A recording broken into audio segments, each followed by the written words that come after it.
వేసుకొని అందులో ఉల్లిపాయలు 4 ఉల్లిపాయలు తరుగు. మేము మాట్లాడడం రాదు. సరిపడా ఉప్పు వేసుకొని తర్వాత ఎడిటింగ్లో చెప్తాను.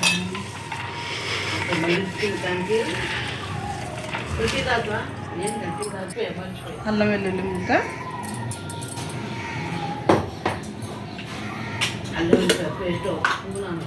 ధనియాలు జీలకర్ర పేస్ట్, అదే పొడి,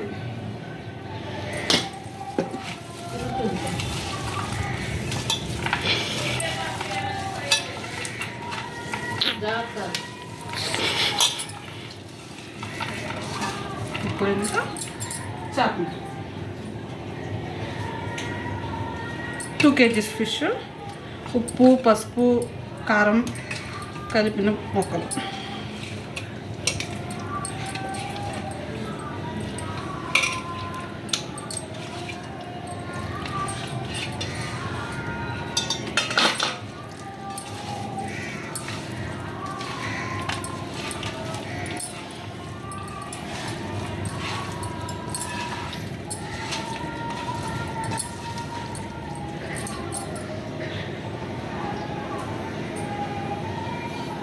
ఆయిల్,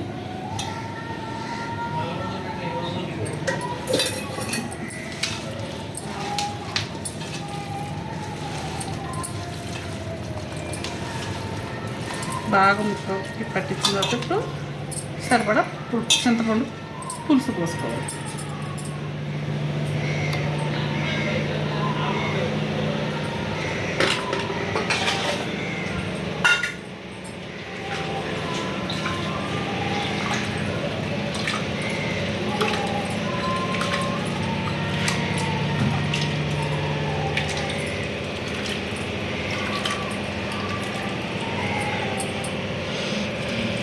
చెట్లు చెట్లుగా పోసుకుంటే టేస్ట్ బాగుంటుంది.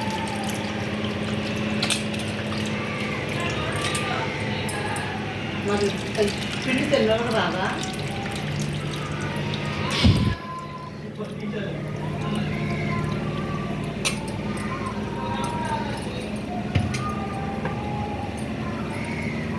ఇంకా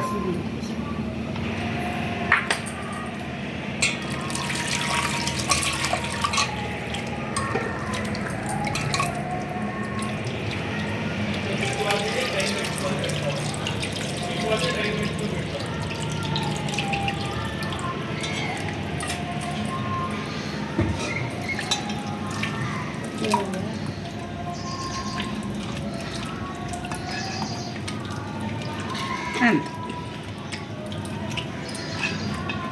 ఉప్పు సరిపోయేలా చూసుకొని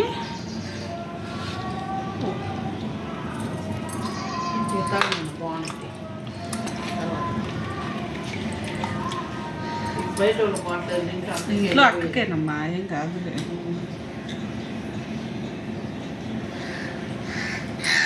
ఎప్పుడు చేపలు పులుసుకుని తిన్నా నూనె పైకి తింటేనే టేస్ట్. నూనె కొద్దిగా వేసి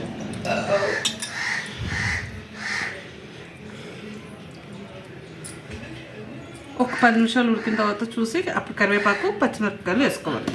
వెలిగించుకొని ఈ కలిపి పెట్టుకున్నది మొత్తం పెట్టాలి. హై మీద ఒక 5 నిమిషాలు ఉడికించి స్లో మీద 10 నిమిషాలు ఉడికిస్తే చేపల పులుసు రెడీ.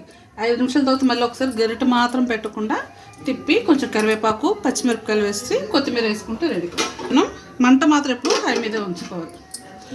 5 మినిట్స్, 1 నిమిషం. ఒకవైపు చేపల పులుసు హై మీద పెట్టుకొని ఇంకోవైపు చేపల ఫ్రై.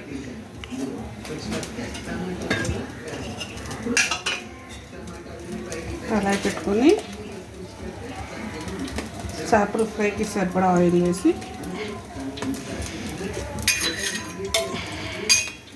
చాలా ఎక్కువ నూనె కూడా పట్టదు. 2 ముక్కలు వేయించుకున్నాం. ఆల్రెడీ ఉప్పు పసుపు కారం మ్యాగ్నేట్ చేసింది. కుదిరితే ఇందులో అల్లం వెల్లుల్లి పేస్ట్ కూడా వేసుకుంటారు, నేను వేయలేదు.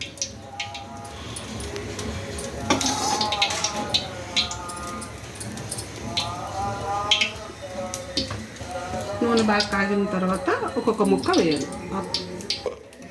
ఇప్పుడు ముక్క మెల్లగా ఒక్కొక్కటి నూనె వేయాలి.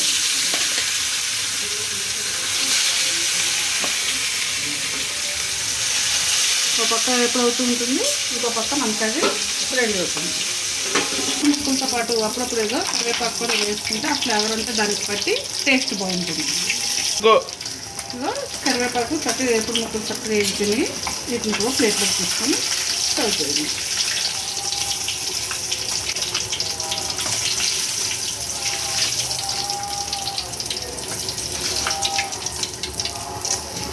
రెడీ. ఇగో 5 minutes అయింది. 5 minutes ఒకసారి ఇలా గరిట మాత్రం పెట్టకూడదు, ఇలా తిప్పి చూసుకోవాలి. ఇప్పుడు ఇందులో పచ్చిమిరపకాయలు,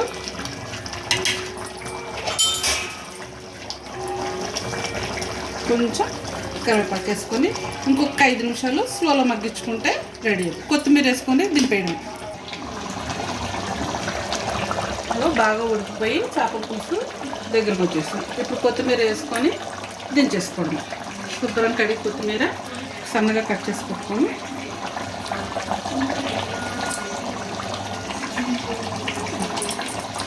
కట్ చేసి దించేసుకోవాలి.